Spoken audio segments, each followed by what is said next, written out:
Möt nu Joe Sakic, inte bara superstjärna i Colorado Avalanche utan också restaurangägare i Denver. Well, Joe, this is a very nice place you have here, but the menu is extremely interesting. You know, it's like I always knew that Patrick Waugh was a great goalie, but here we now have two dishes that you guys have decided to name after him, the chicken parm and the capri salad, and then we have the veal chop, which is Sac's veal chop. How did you get involved with all of this? I really don't know now that I think about it. You know, actually, this is a great sports town, and Sunday there's a lot of sports athletes that are involved. Sunday ends up finding out what they like to eat, and we seem to find a place for them on the menu. Yeah, you know, this has to be a pretty exciting time for you. I mean, with the acquisition of Theo, a guy that you knew from playing juniors. As a matter of fact, you even went to the airport to pick him up, I understand. It's got to be nice to welcome an old buddy here. Yeah, it is. When I heard the news, Pierre Lacroix actually phoned me in the morning of the trade and told me we were getting him. So it was a little bit of a shocker. I don't think anybody expected to have Theo here. We kept hearing reports about him going Detroit or Dallas or somewhere out east, but we felt the same way as when he told us we acquired Patrick Waugh. So it's the same type of feeling here in the dressing room. What role do you see him playing on this team, and more importantly, what role do you see him having here in the playoff run you guys are about to embark on?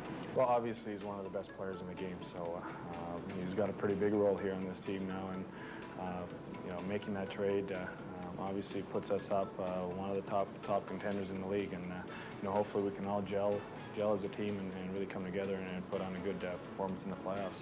Obviously, Theo has Stanley Cup experience, as do you.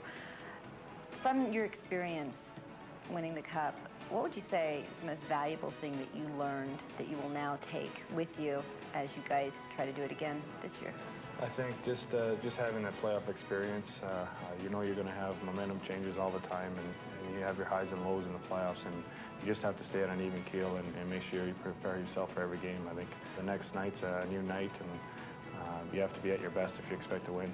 Tell me about that, personally, from your experience. I mean, what did it take out of you? I mean, the whole playoff run, and then, you know, and then the finals. Is it take a tremendous amount of concentration, discipline? I mean, there's like a circus-like atmosphere just surrounding the team the entire time.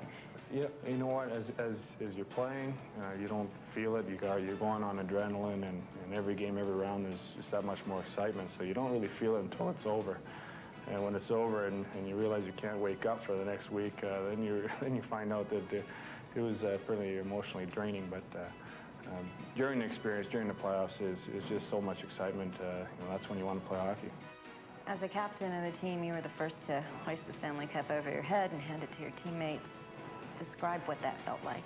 Oh, it was a dream come true. I think as a kid, you always dream about playing in those types of games and winning the Stanley Cup. So it was definitely a great experience and the thrill of my lifetime.